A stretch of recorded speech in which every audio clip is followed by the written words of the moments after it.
Why the sky is blue and sunsets red. One invisible interaction turns ordinary white sunlight into both the cool blue of noon and the fiery colors of evening. At noon, a clear sky can look like a bright blue dome.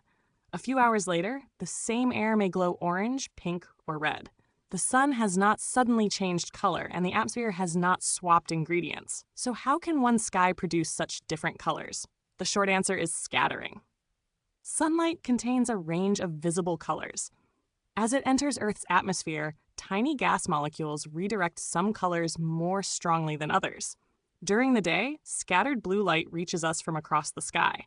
Near sunset, much of that blue is redirected away before the direct sunlight reaches our eyes. To understand this, think of light as waves. Each visible color has a wavelength, the distance between repeating parts of a wave. Red light has a longer wavelength than blue or violet light. Although sunlight looks white, it carries these colors together. When the beam meets nitrogen and oxygen molecules, which are far smaller than visible light wavelengths, the molecules scatter the light in many directions. This process is called Rayleigh scattering. Rayleigh scattering strongly favors shorter wavelengths. That means blue and violet light are redirected much more than red light. When the sun is high, its light takes a relatively short route through the atmosphere. The scattered short wavelength light then arrives at your eyes from every direction overhead, making the sky appear blue. Without an atmosphere to scatter sunlight, the sky would look black even in daytime, as it does from the airless surface of the moon. But if violet has an even shorter wavelength, why is the sky not violet? Scattering is only part of what we perceive. Sunlight contains less violet than some neighboring colors, and human eyes are less sensitive to violet than to blue. Our eyes and brain combine the mixture of scattered wavelengths, so the overall result usually appears blue. The exact shade also changes with haze, particles, altitude, and the direction you look.